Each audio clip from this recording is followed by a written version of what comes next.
Bagaimana software diinstal dalam pikiran bawah sadar? Video sebelum ini menjelaskan bagaimana software terpasang karena lingkungan, karena orang tua. Dan ada baiknya saya berikan satu contoh lagi bagaimana pikiran itu diinstal. Mengapa penting bagi saya untuk menjelaskan banyak-banyak dan pengulangan-pengulangan tentang software ini? Karena apapun yang bisa dipasang, itu bisa dibongkar. Jadi ketika Anda merasa diinstal sesuatu yang jelek, Anda ubah. Kalau Anda merasa tidak ada softwarenya, maka ada baiknya kita pasang software sesuai yang Anda butuhkan. Cara pasang orang tua ke anak, kita bisa beri contoh dengan ilustrasi sebagai berikut. Saya tanya kepada sahabat semua, terutama yang wanita. Perhatikan bayi yang 6 bulan. Misalnya bayi itu adalah anak Anda, keponakan Anda, atau sepupu Anda. Bisakah anak tersebut berbicara? Maka kita semua akan menjawab, bayi tersebut belum bisa berbicara. Komunikasi verbal bayi tersebut hanya menangis, diam, tersenyum, atau tertawa. Ketika bayi tersebut menangis kejar dengan keras dan lama, maka pertanyaannya, apa yang dilakukan oleh kedua orang tua itu? Atau orang tuanya? Ada banyak jawaban atas pertanyaan tersebut. Ada yang diganti popoknya, diajak main, dikasih nenen, dan lain sebagainya. Dan disinilah pertama kali database mulai dimasukkan oleh orang tuanya. Di Indonesia, dalam catatan aplikasi psikologi anak bayi yang menangis, oleh orang tuanya lebih dari 80% dinenenin atau dikasih susu. Sementara di Jepang, di Amerika, di beberapa negara Afrika, di Eropa budayanya lain lagi. Karena sudah dilihat tidak pipis, belum waktunya makan, tidak ada masalah fisik yang berarti, aman dalam box. Banyak orang tua hanya memainkan dan mengajak komunikasi sang bayi. Bayi pun begitu tidak diam, diteruskan main dan diajak bicara.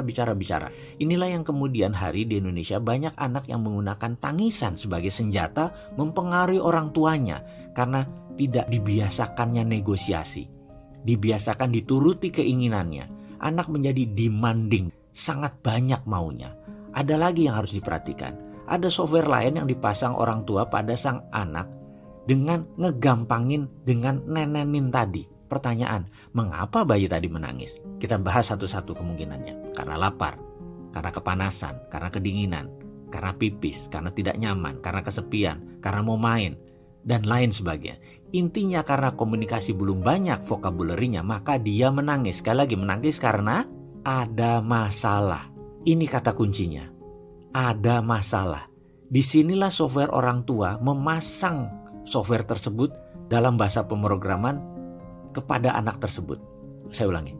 Disinilah software orang tua dipasang ke anak tersebut. Atau dalam bahasa pemrogramannya, kalau diibaratkan otak manusia adalah komputer, disinilah momen di mana orang tua sedang memasang sebuah program, yaitu 80% orang tua akan meneneni anak tersebut agar terlepas dari masalah yang terjadi. Kesimpulan, programnya begini. Jadi inilah program yang dipasang. Nak, kalau ada masalah dalam hidupmu, masukkan sesuatu ke mulutmu. Software ini terpasang dalam pikiran bawah sadar sang anak sampai dewasa, di mana setiap Anda bermasalah dalam hidup Anda, di mana setiap ada masalah dalam hidupnya, mulailah dia memasukkan sesuatu ke mulutnya. Baik itu makanan, minuman, rokok, gigit jari, gigit pensil, apapun dimasukkan ke mulutnya untuk tenang seperti nenen sang ibu. Tidak heran, masalah memasukkan ke mulut tadi, yang paling banyak adalah makanan. Dan ini membuat populasi manusia Indonesia 35% adalah overweight. Jadi kita sudah mulai paham tentang bagaimana software itu terpasang dalam pikiran. Kita lanjut. Bicara kompetensi. Mungkin banyak di antara sahabat yang sudah memahami istilah kompetensi bawah sadar atau unconscious competence. Jadi ada baiknya saya urai sedikit agar kita satu bahasa. Misalnya Anda adalah orang yang tidak tahu dan tidak pernah kenal dunia olahraga. Kondisi pikiran Anda dinamakan unconscious incompetence. Anda tidak tahu dan tidak berkemampuan. Level 1 namanya dalam pemikiran dan tindakan. Kemudian suatu hari Anda mendapatkan pencerahan dengan adanya sebuah pelajaran tentang apa itu olahraga dan manfaat olahraga dan bagaimana melakukan olahraga yang baik serta efek positifnya. Maka kondisi pikiran Anda saat itu dalam kondisi conscious incompetence. Anda tahu tapi masih tidak berkemampuan. Level 2 dalam pemikiran dan tindakan posisi Anda tersebut. Lalu Anda mulai jogging, mulai olahraga, mulai diet dan mulai mengubah semua yang bertujuan agar lebih sehat. Kondisi saat itu pikiran Anda masuk dalam level conscious competence. Anda tahu, Anda sadar dan memiliki kompetensi atau berkemampuan. Inilah level ketiga, pemikiran dan pembelajaran. Di sini semua hal masuk dalam logika, analisis dasar, tahu, mengerti, tetapi melakukan keahliannya masih dalam tahap pembiasaan. Disinilah tantangan terbesar karena Anda masih di level 3, level terberat. Di sini Anda sebenarnya belum ahli, masih bisa balik turun ke level 2, masih balik ke conscious incompetence. Jadi di level 3 kita harus terus melakukan hal yang sama diulang-ulang, minimum dengan standar the law of 10,000 hours atau lebih dari 10.000 jam melakukan hal tersebut berulang-ulang, baru akan masuk ke level keempat atau level terakhir yang disebut unconscious competence. Anda sudah tidak sadar bahwa Anda memiliki kemampuan atau keahlian itu. Anda sudah jadi biasa saja, semua serba alami. Kita bicara bisnis pengalaman saya pribadi, bicara soal bisnis properti. Saya memasuki bisnis properti sejak tahun 1993. Pahit, manis, asam, garam, ekonomi naik turun, bunga rendah sampai bunga 50% per tahun, pembeli kabur, kontraktor kabur, izin tidak keluar, tanah kasus, dan ratusan masalah lainnya sudah saya lewati. Rasanya bisnis properti dalam diri saya sudah masuk unconscious competence. Pengalaman pribadi, dari untung kecil sampai untung ratusan kali lipat, semua pernah. Membangun rusun, tipe murah, klaster mewah, apartemen, hotel, mixed use building, apalagi yang belum ya. Rasanya semua pernah dilakukan. Semua saya sudah tahu pahit manisnya. Jadi ketika menganalisa di tahun 2006, saya melihat apa yang akan terjadi di 2007-2009 pada pasar properti di Indonesia, yaitu slow down karena sedikit overheating. Tetapi sehabis itu ngegas lagi kencang. Dengan modal berapapun di tahun 2009 adalah awal yang sangat tepat dan sesuai prediksi. Tren properti naik hingga tahun 2010-2013. Properti terus membaik sampai 2014 awal. Lalu saya mulai pasang radar, mencium tren turun. Dalam melihat fenomena seperti itu atau menganalisa properti, saya benar-benar seperti nggak mikir, semacam mengandalkan intuisi saja, main feeling. Jadi terkadang sulit menjelaskan kepada orang lain. Awal 2014 sebenarnya saya sangat semangat sekali dengan bisnis properti. Sampai periode ketika Indonesia mengambil mazhab state capitalism, memenangkan BUMN. Saya shock. Kemudian di tahun 2015 saya langsung check out. Kurangi main properti, 2016 tinggal 20%, 2017 berhenti total. Kebijakan negara tidak mendukung pemainan properti dan dugaan saya benar. Negara memanjakan BUMN akan mematikan bisnis properti karena dulu properti itu pembiayaan dari bank dan pembeli pun 90% menggunakan KPR, menggunakan bank. Dengan kebijakan BUMN kemarin, maka kering uang di tanah air. Yang kena duluan adalah bisnis tersier atau bisnis seperti properti. Tempat tinggal itu memang kebutuhan utama, namun memiliki rumah karena mahal menjadi kebutuhan ketiga, menjadi kebutuhan mewah. Keringnya keuangan, maka kebutuhan rumah turun drastis permintaannya seperti sekarang. Dan 5 tahun ke depan rasanya demikian. Yang beli rumah dibandingkan tahun 2010-2013 turun tinggal 50% kali saat ini. Pemain properti atau developer mati barang dan kalah bunga pada umumnya saat ini.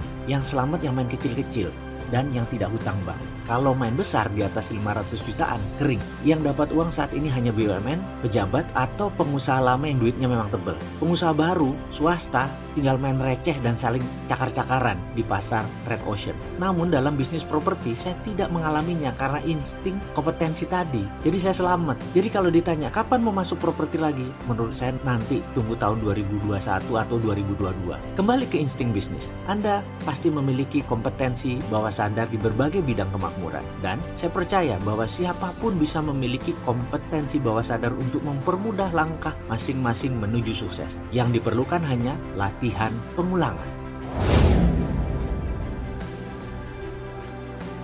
Sebagai penggila buku, maka setiap kunjungan ke Singapura ada tempat yang rutin saya sambangi, yaitu Times Bookstore. Sudah 20 tahun saya langganan di sana. Tiap bulan pasti ke sana, sehingga tampang saya kalau datang pasti dikenal karyawan di sana, terutama staf yang nongkrong di sesi rak buku bisnis, buku ekonomi, dan buku geopolitik. Biasanya anak mahasiswa magang yang bantu saya. Lalu sebenarnya apa bedanya datang ke toko buku di Indonesia dengan toko buku Times ini? Jujur, jauh bagaikan langit dengan dasar bumi. Bener deh, di Indonesia itu toko buku cari buku di sana. Kalau di Times, ya bukan. Begini apa yang saya rasa. Ketika masuk ke toko buku tersebut, kita disapa oleh greeter yang akan menyapa kita dan menanyakan kabar serta menanyakan sedang cari apa. Kita katakan cari buku terbaru tentang politik misalnya. Maka kita akan diantar ke rak politik dan diarahkan ke penjaga rak tersebut. Lalu penjaga tersebut akan bertanya atau menginformasikan, "Bapak sudah baca buku Fire-nya Trump?" Itu buku isinya tentang tabiat Trump yang nyeleneh dan setengah narsisem sifatnya Trump. Saya tanya lebih dalam, apa itu narsisem? Oh yes sir, there are two characters of narcissism of Mr. Trump that you will get from this book, katanya sambil membuka halaman tentang narsisemnya Trump tersebut. Or katanya kemudian,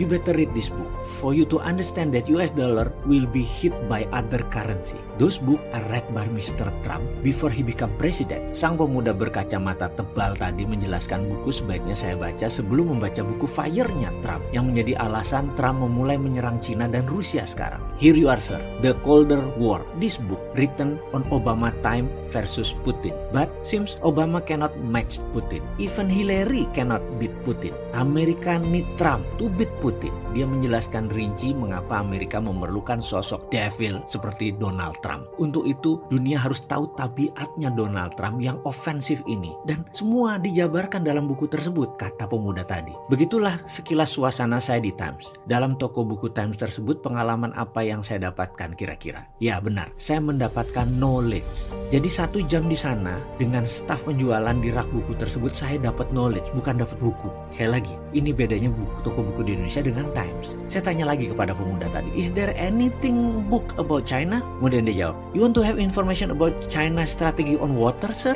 Dia balik tanya ke saya tentang strategi Cina yang ingin menguasai lautan, di mana semua dunia tahu kekuatan maritim dan Navy Amerika 2 kali kekuatan armada laut Cina. Dan apa strategi Cina mengalahkan US? Ya dengan proxy war lah. Apakah Cina menggunakan proxy war? Kemudian saya tanya lagi, kan tidak mungkin konvensional war dilaksanakan oleh Cina, benar? Dan pemuda itu nyerocos, I have 2 book for you sir. One called ASEAN Water, second called The China Private Army. Yang tagline-nya berbunyi begini, Protecting China Silk Road. Dua-duanya berbicara tentang Cina. Oh, I already have that book on China Private Army. I use it a lot on my speech and lecture. Saya jawab kalau buku China Private Army, bukunya sudah saya pakai. Bahkan saya menulis beberapa seminar dan beberapa workshop menggunakan buku tersebut. Saya tahu dari buku tersebut bahwa Cina sudah mencaplok bahkan hingga GDP negara-negara yang dikuasain pun ada dalam buku tersebut. Misalnya Timur Timur GDP-nya 60% sudah Cina, Papua Nugini 60% GDP nasionalnya sudah barang Cina, Malaysia 35%. Di zaman Najib, mungkin zamannya sekarang udah 20% di zaman Mahathir, dan turun terus pengaruh Cina di Malaysia. Kalau di Indonesia rasanya nggak ada Cina. Aman Indonesia mah. Cina di Indonesia itu hoax. Kemudian dia lanjut, oh really? If you have that books, I recommend you to buy this book,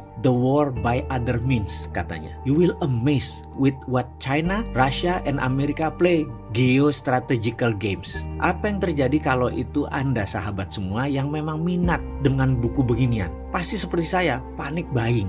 Jadi sekali lagi, kita dapat pengetahuan begitu masuk ke Times. Beda kan kalau masuk ke toko buku di Indonesia dengan masuk ke Times. Di toko buku Indonesia kita dapat buku, di Times kita dapat knowledge. Saya jujur nggak dapat ilmu di toko buku di Indonesia. Dapat ilmunya setelah baca bukunya. Dan di toko buku di Indonesia sering salah beli buku karena tidak ada referensi, tidak ada genre yang saya suka. Atau bayangkan, kebanyakan penjaga rak buku di Indonesia tidak pernah baca buku yang dijaganya tadi. Dan hal ini tidak mungkin terjadi di Times. Mereka paham sekali isi buku-buku yang mereka jual tadi. Bahkan kita bisa berdebat, pemahaman filsafat, atau diskusi isi buku selagi mencari buku. Senang bertemu dengan sesama pembaca yang berpengetahuan, walaupun hanya mahasiswa magang berusia 20 tahunan yang katanya anak milenial. Buktinya dia rajin baca dan tahu segalanya. Apa yang terjadi di akhir bicara dengan pemuda tersebut? Ya panik, 6 buku lah saya beli. Dan setelah itu saya pump up, semangat sekali ingin cepat baca dan cepat meluangkan waktu untuk share buku ini kepada teman-teman. Lalu pengalaman saya setelah baca, pengen sekali saya punya kelas sesi diskusi membahas isi-isi buku tersebut. Tapi sayang, gak terlalu banyak teman tersebut. Akhirnya ya saya buat video ini.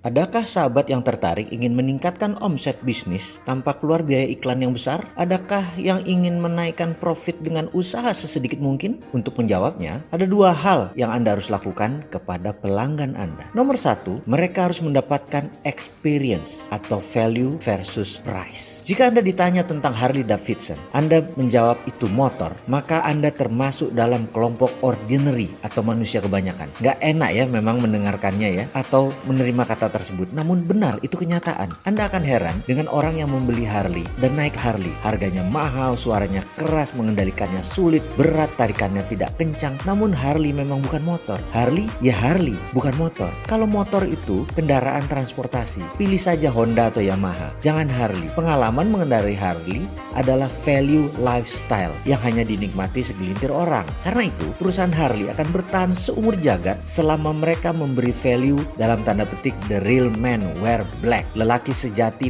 mengendarai Harley. Biasanya Harley berbaju hitam soalnya. Itulah experience. Ada lagi misalnya, Citylink meniru habis-habisan AirAsia. Mulai dari gaya busana, logo, iklan, gimmick, hingga harga. Hanya corporate colornya saja yang berbeda. Yang satu hijau, yang satu merah. Namun image citra yang dibangun atas merek dagang tidak seberhasil AirAsia. Mengapa? Kita bersama AirAsia itu bukan menaiki low cost air flight, tapi kita mengasosiasikan diri kita sebagai rebelnya Tony Fernandes, founder AirAsia, yang bisa mendobrak kokohan MAS dan Mahathir Muhammad punya pemerintahan yang otoritarian, bisa mendapatkan izin negara Singapura yang kaku dengan menggunakan strategi David and Goliath, dan terakhir bisa membuka jalur di Indonesia yang dikenal penuh dengan korupsi dan sulit ditembus. Semua Tony Fernandes lakukan dengan kekuatan media. 1 tahun digoyangnya Malaysia, 3 tahun pemerintah Singapura digempur dengan media, dan terakhir Indonesia digempurnya, sehingga kita bisa menikmati low cost fare dari AirAsia. Itulah mengapa kita memilih AirAsia, karena mewakili sisi liar dari diri seseorang. Walau banyak yang tidak mengetahui cerita asli ini, namun Anda bisa merasakan vibrasi semangat AirAsia di krunya, di iklannya, di Tony Fernandesnya. Vibrasi ini tidak ada di Citylink. Itulah kekuatan vibrasi pengalaman. Nomor 2, bungkus yang indah menjadi wajib setelah isi kado yang bagus. Pertanyaan, mengapa McDonald sukses? Apakah karena Big Mac-nya, atau ayam gorengnya, atau Mac buburnya? Tidak, jujur, Big Mac, Mac Chicken, Mac bubur, dan Mac lainnya rasanya biasa saja. Lebih enak ayam Suharti mungkin, ayam Gantari mungkin di Blok M. Kenapa peminat motor besar fanatik dengan Harley Davidson layaknya sekte tertentu? Apakah karena kecepatannya, kehandalan mesinnya, bentuknya? Jawabannya tidak. Anda keliru besar kalau menganggap Harley bisa lari kencang. Mesinnya setahu tembok Cina. Atau sekali lagi, saya ada teman yang selalu dan sangat fanatik dengan Hard Rock Cafe.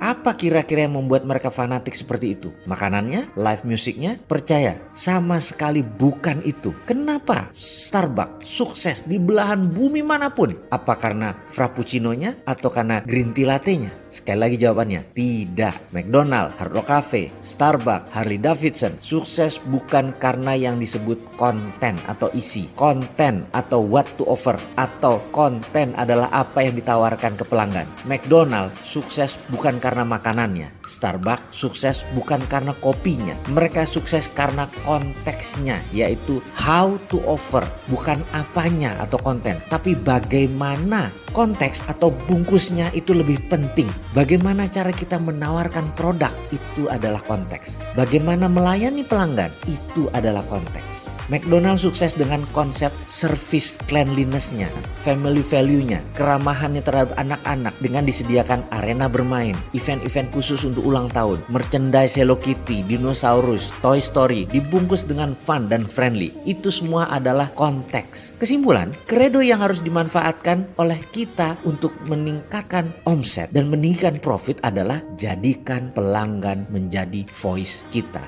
Jadikan pelanggan menjadi ambasador kita. Jadikan pelanggan duta besar kita. Jadikan produk Anda menjual dirinya sendiri. Selamat melayani dengan indah, selamat menjalankan bisnis dengan indah. Pengambilan keputusan yang cepat. Saya teringat bulan lalu di mana saya sedang dalam trip bisnis ke luar negeri. Sewaktu di Singapura, kami tinggal di Four Seasons Hotel. Suatu pagi, breakfast di coffee shop kami bertiga dengan mitra dan direksi. Di meja sebelah, ada sepasang suami istri. Bule, sudah umuran sih, mungkin berusia 60 tahunan. Secara posisi, duduk di ujung kursi saya itu menempel dengan ujung kursi sang suami bule tadi. Sehingga setiap pembicaraan mereka, pasti saya mendengar dan mendengarnya dengan jelas. Sampailah GM Hotel Four Seasons menghampiri mereka berdua, menyapa, bertanya singkat bagaimana tidur mereka tadi malam, dan saya heran kok GM ini sangat perhatian dengan mereka berdua. Sesaat GM hotel itu pergi meninggalkan mereka berdua, saya pun memberanikan diri bertanya dan menyapa mereka. Sir, I was wondering, did you stay at this hotel? Apakah mereka berdua bermalam di hotel ini? Oh, actually we're not, kata mereka. Sebenarnya kami tidak tinggal di hotel ini, kami bermalam di hotel sebelah, Holiday Inn. Tapi tadi malam kami tidur di hotel ini. Kenapa pindah? Saya bertanya, ingin tahu. Well, dia menjelaskan, tadi malam kami meneduh di depan hotel ini kira-kira jam 11 malam. It was a very heavy rain. Lebat sekali hujannya, kata mereka. Kami menunggu cukup lama di depan hotel ini. Hotel kami yang hanya seberang jalan memang dekat, tapi kalau kami menyeberang kami pasti basah kuyup dan tidak bagus untuk kesehatan kami yang sudah tua ini. Lalu kami bertemu dengan bellboy Four Seasons yang akan pulang. Shift kerjanya selesai jam 11 malam. Dia menawarkan kami payung, tapi nggak membantu banyak payung tersebut. Ada kali sekitar 30 menit dia menunggu kami berdua. Lalu dia, bellboy itu mengatakan, Sir, it is impossible for you to stay dry unless you stay in this hotel Four Seasons. Saya jawab, wah tidak mungkin, kata bule itu. Four Seasons tarifnya $500 per malam, Holiday Inn hanya $100. Kemudian bellboy itu berkata, well sir, I insist. Dia memaksa untuk kami tinggal di hotel ini. Lalu apa kata bellboy itu? I give you the rate of Holiday Inn. I give you $100, same price with Holiday Inn. Lalu dia ambil mobile phone-nya dan menghubungi GM-nya dan berkata, ada 2 orang tamu Holiday Inn stranded di lobi hotel kita. Dia tidak mau bermalam di Four Seasons karena harganya lebih mahal. Barusan saya memberikan penawaran kepada mereka harga khusus $100 sama dengan harga Holiday Inn. Dan mereka mau. Demikian laporan saya, kata bellboy itu kepada atasannya. Bule tua itu terheran-heran dengan tindakan bellboy itu dan bellboy itu mengantarkan saya ke front desk dan mengatakan give them $100 rate. Front desk mencatat sebentar dan kurang dari 5 menit saya sudah di kamar Four Seasons Hotel having a hot bathtub enjoying ourselves. Saya bertanya lebih jauh, Sir, are you sure he's a bellboy? Jadi saya juga ingin tahu apa benar dia bellboy. Dia menjawab cepat. Dia menunjuk ke arah lobi depan dan dia bilang, you see that Chinese person in front of the lobby? There he is. Saya terhenyak juga. Manajemen hotel macam apa Four Seasons ini menerapkan? Level bawah bisa mengambil keputusan strategis. Sebuah manajemen yang terbuka dan hebat. Itu menurut saya loh. Tak lama kemudian, sang GM kembali mendekati sepasang bule tadi dan berkata dengan sopan, Tuan, apakah Tuan mau check out hari ini? Kami akan membantu segera menyiapkan segalanya. Lalu sepasang suami istri itu berkata, No. We would like to stay for a couple of days in your hotel. But sir, kata GM Hotel Four Seasons itu dengan nada wibawa, kami tidak bisa memberikan Anda rate $100 per malam seperti malam kemarin. Suami istri itu saling menatap dan berkata, No, it's okay. We don't care. We'll pay. We love to stay here. We love your service and your hospitality. That's everything to us. It's very good service. Well then, welcome aboard sir and madam, kata sang GM tersenyum lebar. Matanya menatap jauh ke bellboy di depan lobi dan tersenyum. Bellboy itu tidak melihat, sibuk membantu tamu mengangkat koper. Sejak memperhatikan fenomena tersebut, kami bertiga di meja makan breakfast tanpa komando mengucapkan kalimat yang hampir mirip. Kayaknya budaya seperti ini harus kita copy dan dipraktekkan di organisasi kita. Setuju? Dan kami pun mengangguk setuju. Sekali lagi tentang pikiran. Mungkin ada di antara Anda masih bertanya-tanya apa itu pikiran atas sadar, apa itu pikiran bawah sadar. Mohon dijelaskan sekali lagi. Begini kira-kira, bayangkan Anda sedang duduk dimanapun, di kafe, di rumah, di kantor, di bus, lalu di sebelah Anda tergeletak 2 buah handphone baru. Masih ada bungkusnya. Anda tahu sekali bahwa ini handphone baru. Yang satu iPhone 11, yang satu lagi Samsung Galaxy Note yang seri 10, seri terakhir. Lalu Anda bertanya dalam hati, ini HP siapa ya? Soalnya tadi nggak ada yang duduk di sini, tadi nggak lihat siapa-siapa, apa tadi pas baca ada yang lewat? Ini diambil nggak ya? Percayakah Anda, ada puluhan bahkan ratusan pertanyaan keluar dari pikiran Anda, dan luar biasanya Anda merasa ada yang menjawab, ambil aja deh, atau laporin satpam deh, atau simpan dulu aja deh, atau nanti saya umumin di sosmed deh, di foto, dan lain sebagainya. Apapun itu, ada dialog bukan? Seperti ada 2 orang dalam satu badan, bahkan bisa jadi yang satu positif, yang satu negatif, berlawanan 180 derajat. Dalam dunia aplikasi psikologi psikologi yang para sahabat semua mungkin sudah tahu, itu adalah pikiran sadar, conscious, dan pikiran bawah sadar, subconscious sedang berbicara.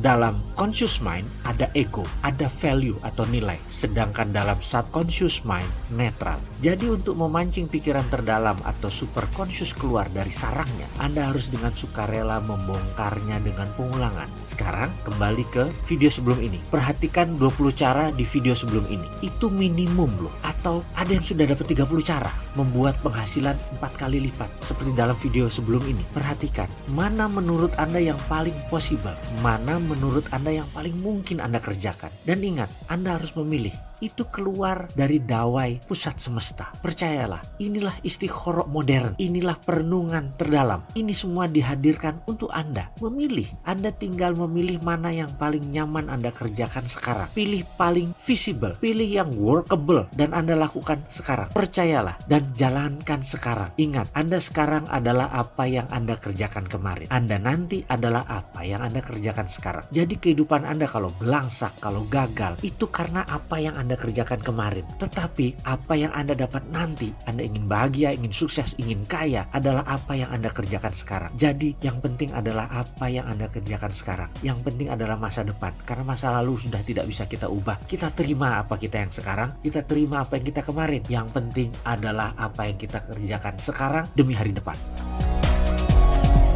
Servo mechanism. Otak manusia semua sama secara hardware. Secara software, setiap manusia beda installnya. Jadi yang membedakan manusia satu dengan manusia yang lain bukan hardware-nya tetapi software-nya. Software otak, bahasa lainnya adalah pikiran. Secara umum, pikiran tadi terbagi dua. Pikiran atas sadar atau biasa disebut conscious mind, pikiran bawah sadar biasa disebut dengan subconscious mind. Kontribusi bagi kehidupan dihitung secara empirik oleh pakar aplikasi psikologi pikiran bahwa pikiran atas sadar atau conscious mind memberikan sumbangan pada tindakan manusia sekitar 12%. Sementara pikiran bawah sadar mempengaruhi tindakan manusia 88%. Jadi, kunci sukses manusia ada pengenalan terhadap pikiran bawah sadarnya.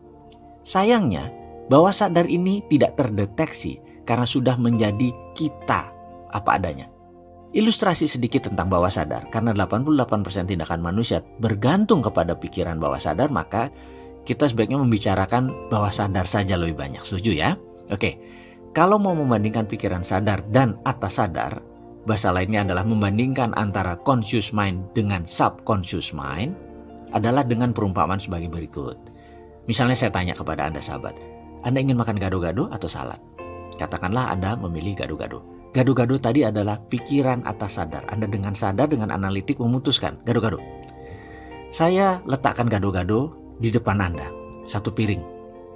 Dan Anda mulai memasukkan 1 sendok gado-gado tadi ke mulut Anda. 1 gado-gado, 2 gado-gado Anda makan, sudah masuk ke mulut Anda. Lalu saya tanya kepada Anda, berapa kali tadi Anda mengunyah setiap Anda masukkan gado-gado ke mulut Anda? Anda bisa terdiam sejenak, lalu otak Anda mulai menghitung. Dan Anda mungkin baru menyadari bahwa sesaat kemudian Anda tidak tahu pasnya berapa. Pelan-pelan Anda menghitung, mencoba mengingat, baru Anda tahu bahwa kira-kira mengunyah 4-5 kali sebelum menelannya. Itulah bawah sadar seseorang yang mengendalikan. Orang lain ada yang 6-8 kali mengunyah baru menelan. Ada yang 3-4 kali mengunyah baru telan. Beda-beda kebiasaan tersebut di setiap orang. Sekali lagi, ketika gado-gado tadi porsinya sedikit, telah habis, lalu saya memberikan 1 piring sebagai main course, yaitu 150 gram steak wagyu medium well, di-cook dan masih hangat. Dimana sebelum makan, sekarang saya bertanya, kira-kira sahabat, begitu Anda memakan tadi, berapa banyak kunyahan Anda tadi sebelum Anda menelannya? Faktanya adalah, di logika Anda adalah, Anda merasa kalau makan steak Anda akan mengunyah lebih banyak. Itu logika Anda. Tapi faktanya adalah ketika masuk steak tadi ke dalam mulut Anda, kalau Anda biasa 4 kali atau 5 kali mengunyah menelan, makan gado-gado tadi, Anda akan lakukan yang sama pada saat steak tadi masuk ke mulut Anda 4-5 kali juga Anda kunyah dan Anda telan. Itulah yang kita sebut bahwa 88% kehidupan Anda bergantung pada pikiran bawah sadar, bergantung pada subconscious mind Anda.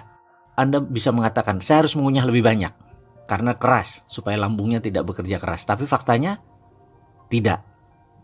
Habit Anda lah yang mengendalikan Anda. Kesimpulan, kita sangat bergantung pada pikiran bawah sadar. Jadi, kebiasaan atau habit yang terpatri adalah bawah sadar seseorang.